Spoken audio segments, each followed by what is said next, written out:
Bapak, Assalamualaikum warahmatullahi wabarakatuh. Waalaikumsalam warahmatullahi wabarakatuh. Perkenalkan, saya Lea Sari, warga asli Garut ya, yang bermaksud datang ke Cangkuang. Ini desa Cangkuang ya Pak? Iya, Kampung Pulo, Desa Cangkuang. Iya, saya bertujuan ke sini tuh ingin mengetahui sejarah yang masih melekat mungkin ya kalau di Kampung Cangkuang ini. Ada sejarah yang dinamakan Kampung Pulo dan Candi Cangkuang. Nah, boleh Bapak jelaskan seperti apa? Baik, saya di sini ya, nama saya Umar. Saya di sini sebagai masyarakat dari Kampung Pulo dan sebagai supporter Kampung Pulo akan menjelaskan tentang sejarah cagar budaya Candi Cangkuang dan kompleks Kampung Pulo. Jadi bahwa di Cangkuang di sini tuh di Kampung Pulo ada dua peninggalan Bu ya, Hindu dengan Islam. Hindu abad 8 adanya Candi Cangkuang, kalau Islam abad 17 adanya makam Eyang Mbada Marif Muhammad dan kompleks Kampung Pulo. Nah, Candi Cangkuang ini yang pertamanya diketemukan oleh seorang ahli arkeolog Islam yang bernama Bapak Uka Cana Sasmita. Nah, beliau juga membaca buku kuno karangan seorang Belanda yang bernama Oderman. Nah, buku itu yang berjudul No Tulen Batavia Kendesar. Di buku itu tertulis di Cangkuang ada dua peninggalan, Arca Dewa Siwa dengan makam Eyang Badal Marif Muhammad. Ditemukannya pada tanggal 9 1966. Namun di buku itu nggak dibilang adanya candi Bu, cuman ada Arca Dewa Siwa dengan makam Eyang Badal Marif Muhammad. Nah, yang jadi penasaran Bapak Uka dengan timnya datang ke sini untuk mengadakan penelitian, kenapa ada Arca Dewa Siwa dengan makam Arif Muhammad. Nah, 6768 Bapak Uka itu dengan timnya datang ke sini untuk mengadakan penelitian, penggalian dan pencarian batu. Waktu penelitian pencarian fondasi candi, kebetulan ditemukan di sebelah makam Eyang Badal Marif Muhammad yang berukuran 4,5 kali 4 meter persegi, dan batu-batu candi yang asli ditemukan cuma ada 40%. Jadi yang 40% itu juga oleh masyarakat di sini. Ada yang udah dipakai nisan kuburan, dipakai dam, karena masyarakat di sini nggak tahu adanya candi. Jadi Candi Cangkuang ini Bu ya dipugar lagi, batu aslinya cuma 40%, yang 60% batu cetakan. Makanya Candi Cangkuang yang ada di sini itu bentuk seperti ini baru diperkirakan aja. Nah, sesudah candi dipugar, Arca Dewa Siwa yang tadinya bergeletak di sebelah makam Eyang Badal Marif Muhammad sekarang Bu dimasukkan ke dalam candi untuk menutup sumur. Jadi tengah-tengah candi itu ada sebuah sumur, dalamnya 7 meter. Jadi katanya sumur itu dulunya tempat penyimpanan abu jenazah jemaah Hindu dan barang-barang prakas orang Hindu. Nah, sekarang ditutup dengan Arca Dewa Siwa karena nggak dipakai lagi, nggak diaktifkan lagi untuk penyimpanan abu.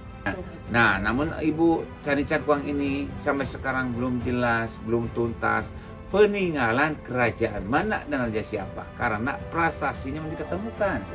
Namun para ahli arkeolog memutuskan bahwa Candi Cangkuang yang ada di sini itu peninggalan abad ke-8 terbuat dari batu khusus untuk sembahyang dan perikan aja. Makanya candi di sini dinamakan dengan nama Candi Cangkuang. Kebetulan ditemukan di desa Cangkuang dan nama Cangkuang itu diambil dari sejenis pohon namanya pohon cangkuang. Makanya candi di sini candi Hindu abad ke-8 yang dinamakan Cangkuang itu karena belum ditemukan prasasti, makanya diambil dari nama desa dan nama pohon. Sebelah Candi Cangkuang itu ada makam Eyang Badal Marif Muhammad. Jadi Eyang Badal Marif Muhammad beliau dulunya seorang panglima perang Kerajaan Mataram waktu Raja Sultan Agung. Jadi Arif Muhammad oleh Sultan Agung disuruh menyerang tentara POC Bu ke Batavia, gagal. Pulang ke kerajaan tak percaya ada sanksi dari Sultan Agung. Jadi beliau itu seolah-olah sembunyi di Pulau Panjang ini. Makanya sebelum Eyang Badal Marif Muhammad datang ke Pulau Panjang ini, jadi masyarakat di sini agama Hindu. Nah, datangnya Arif Muhammad abad 17 diislamkanlah oleh beliau. Namun waktu Eyang Badal Marif Muhammad dimerdekakan Islam ini secara bertahap. Tradisi dan budaya Hindu sama belum nggak dibuang, seperti sesaji, kemenyan dipakai. Nah, yang jadi sebuah bukti bahwa Eyang Badal Marif Muhammad penyebar Islam abad 17 di Cangkuang dan sekitarnya, dan museum itu sebuah kitab kuno Bu. Ada khutbah Idul Fitri, Idul Adha, Quran Tika Purusut dan kitab-kitab yang lainnya. Itu kertasnya dari kulit kayu sae, tintanya dari arang dengan ketan, yang menulisnya beliau sendiri waktu menyebarkan Islam di sini. Nah, kitab itu membuktikan bahwa beliau itu penyebar Islam abad 17 di Cangkuang sekitarnya. Nah, kitab-kitab itu Bu ditemukan di sini di Komplek Rumah Adat Kampung Pulo. Nah, di sini ada sebuah perkampungan namanya Komplek Rumahan Kampung Pulo. Nah, dinamakan dengan nama Komplek Rumahan Kampung Pulo karena tengah pulau, Bu. Nah, ini dari keturunan Eyang Badal Marif Muhammad. Jadi waktu beliau tinggal di sini, menyebarkan Islam di sini. Nah, Eyang Badal Marif Muhammad itu punya anak 7, Bu. Yang 6 perempuan dengan simbol 6 rumah, 1 laki-laki dengan simbol 1 musola. Nah, Komplek Rumahan Kampung di sini dari abad 17 sampai sekarang harus tetap 7 bangunan pokok, 6 kepala keluarga. Yang mengisi sekarang generasi yang ke-7, ke-8, ke-9. Jumlah penduduknya sekarang tinggal 18 orang, 9 laki-laki dan 9 perempuan dengan anak-anak. Karena di Komplek Rumahan Kampung di sini tidak boleh menambah kepala keluarga, Bu. Misalkan anaknya menikah 2 minggu dari sini atau 41 hari harus keluar dari sini. Karena di sini tidak boleh menambah kepala keluarga. Harus tetap 7 bangunan pokok, 6 kepala keluarga. Jadi yang mengisi sekarang generasi yang ke-7, ke-8, ke-9. Nah, ini dari keturunan Badal Muhammad. Nah, di sini ada sebuah tradisi larangan adat.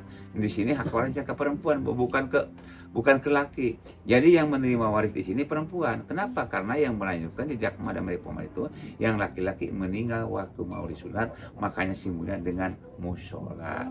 Makanya di sini Bu ada sebuah tradisi adat, larangan adat. 2 larangan dikaitkan dengan 1 alasan, bahwa di sini bangunnya sama Bu ya, memanjang namanya pilopok. Jadi di sini itu tidak boleh membuat rumah beratap jurek, harus memanjang. Nah, ini dikaitkan kemudian laki-laki Arif Muhammad tadi, Bu. Jadi waktu Eyang Badal Marif Muhammad mau menyunat anak beliau, jadi sebelum disunat di sini itu ada pesta besar, Bu. Anak itu diarak memakai jampana dengan beratap jurek, diiringi oleh gamelan musik gong besar dengan rumah-rumahan jurek, Bu. Tiba-tiba kena musibah, tiba-tiba datang angin badai menimpa anak itu dari tandu jatuh dan meninggal seketika. Jadi ketakutan Badal Marif Muhammad takut lagi terjadi musibah kepada anak itu.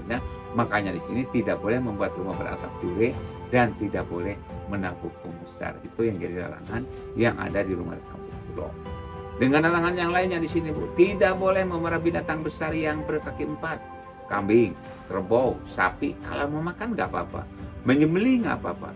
Namun mari di sini tidak diperbolehkan. Jadi menjaga kelestarian di sini, karena masyarakat adat kampung di sini mencari nafkah cuma bertani, takut dirusak sama hewan itu.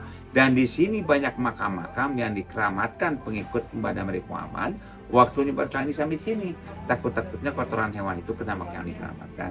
Dan yang intinya takut menyembah lagi arca Dewa Siwa. Karena arca Dewa Siwa menunggangi Nabi.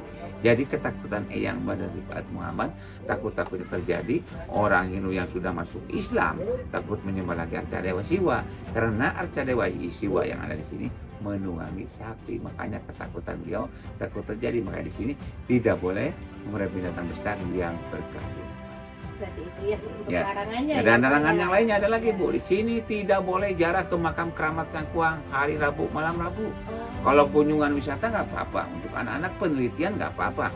Namun misalkan yang mau jarak ke Mama Arif Muhammad dengan yang lainnya, hari Rabu, malam Rabu itu sebuah larangan, Bu. Nah, ini berhubungan dengan keadaan masyarakat ini dengan masyarakat Hindu. Jadi dulu waktu Hindu berdiri di sini, hari yang terbaik untuk menyembah arca Dewa Siwa hari Rabu, malam Rabu. Nah, waktu Badal Marif Muhammad menyebarkan Islam di sini, pada waktu hari Rabu malam Rabu itu tidak ada kegiatan yang lain, cuma ada kegiatan untuk memperdalam ajaran-ajaran Islam. Jadi secara lagi, Bu, orang Hindu lagi sembahyang, lagi berdoa tidak terganggu. Nah, Arif Muhammad juga menyebarkan Islam di sini tidak terganggu. Kenapa? Karena dulunya di sini sentral untuk penyebaran Islam Arif Muhammad. Jadi para kiai, para ulama dari luar itu berkumpul di sini untuk menyebarkan syariat Islam. Makanya oleh kami dilanjutkan jejak Badal Marif Muhammad di sini ada Rabuan. Jadi diadakan sebulan sekali Rabu terakhir pengajian rutin. Nah, itu ya tentang cerita Selayang Pandang, cerita Candi Cangkuang, makam Arif Muhammad dan Komplek Rumah Adat Kampung Pulo. Kalau luas Pulau Panjang ini sekitar 7,5 hektar. Kalau Danau Cangkuang sekitar 25,5 hektar. sekitar 25,5 hektar. Danau Cangkuang ini hasil bendungan pengikut Mbah Damri Muhammad waktu menyebarkan Islam di sini. Baik, wassalamualaikum warahmatullahi wabarakatuh. Salam literasi membangun Garut lebih hebat. Bapak Hatur Nuhun.